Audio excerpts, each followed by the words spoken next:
Hi guys! Nandito ako ngayon sa Lindt Chocolate Museum. Yan, yung nasa likod ko. Day off ko ngayon kaya may time akong puntahan ngayon sa wakas. At yun, yung sa bintana nakita ko maraming tao guys. Pasukin natin. Actually medyo makulimlim ngayon. May may dala akong payong. Pero for the content, syempre, papasok tayo ngayon. See you later! Mahaba yung pila guys para kumuha ng ticket hanggang dun sa loob, pero it's okay kasi day off ko naman. I have all the time. Tsaka tignan nyo, nandyan si Lindt Chocolate Bear at tsaka may Ferris wheel beside the museum. Thank you.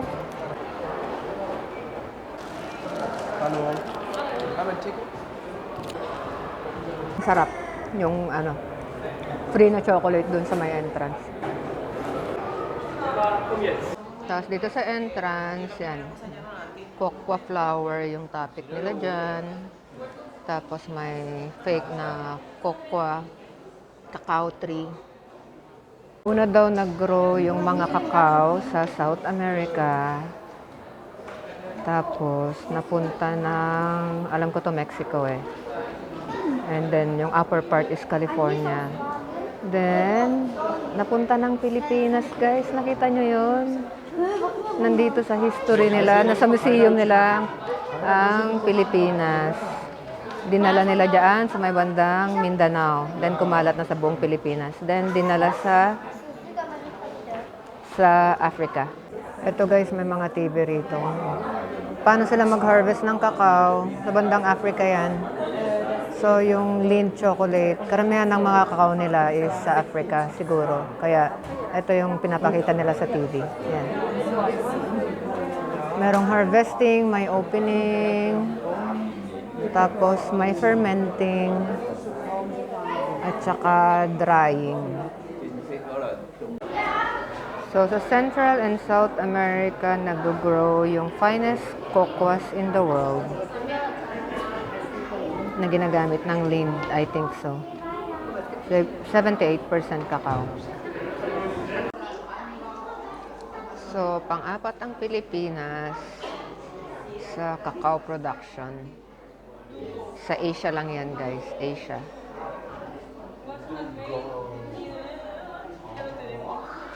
Marami sa sa South America. Daming tao, mga mga estudyante. Napag-aralan nila kung paano gumawa ng chocolate.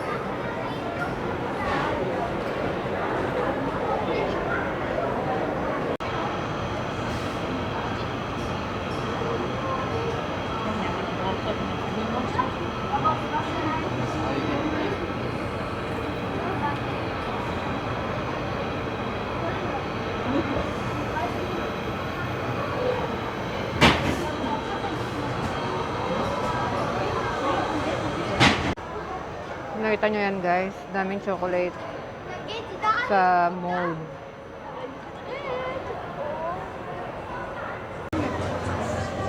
Tapos yung chocolate kanina, ayun na siya nakabalot na siya.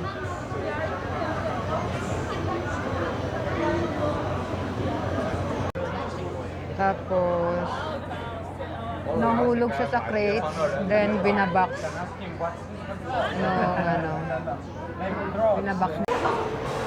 So, nandito na tayo sa second level ng chocolate factory.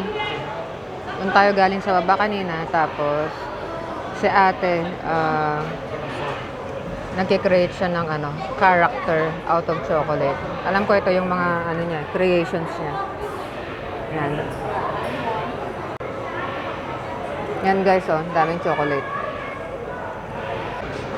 Nagde-decorate sa ate ng chocolate. Ito yung mga pandekorasyon niya. White chocolate yan. Diba?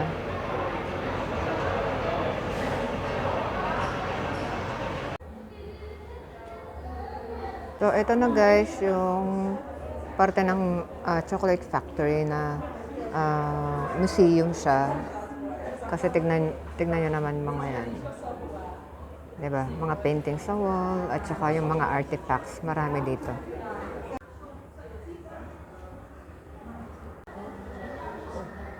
Ito guys, yung mga artifacts na yan. Mga sinauna yan. Mga Mayan artifacts. Aztec. Mga ganon. Ito naman guys, yung mga porcelain. O diba, naka-estante sila. Kasi alam nyo naman, mamahalin tong mga to.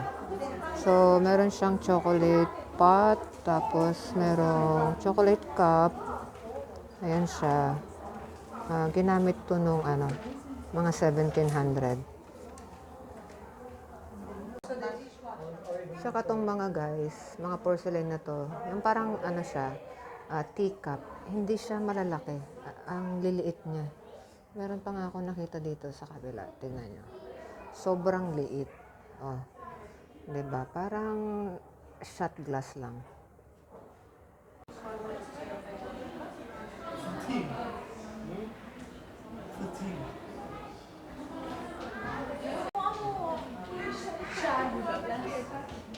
Igen, ez amúgy neked, ez a te vibe-od amúgy.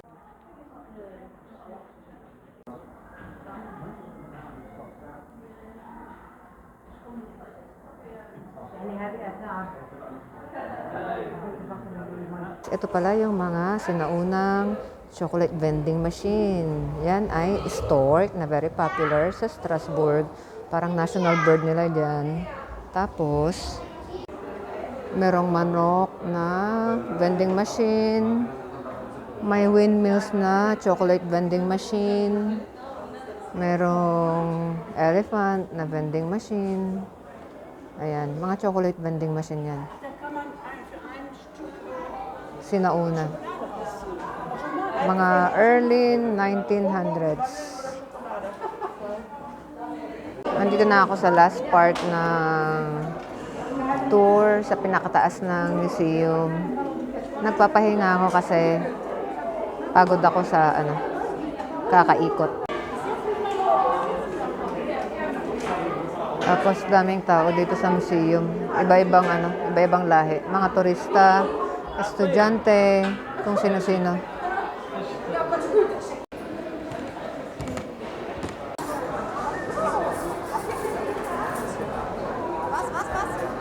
Ito guys, yung binigay nila nung natapos yung tour.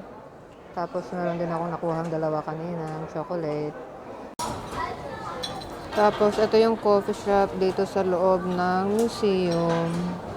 Pinag-iisipan ko pa kung magdi-dessert ako kasi hindi pa ako kumakain ng dinner. Ayan, ang sasarap guys. Siguro kakain muna ako ng dinner bago yung dessert para hindi ako mawalan ng gana. Parang gusto kong itry itong cheesecake. Tapos ito yung shop nila sa loob ng museum. Pwede kang bumili dito ng chocolates. Ayan. Sobrang dami. Bibili siguro ako ng konti. Tapos tignan nyo to guys, mga chocolate na may alak siya. Sobrang dami ng chocolate dito guys. What is the difference between the yellow and the green?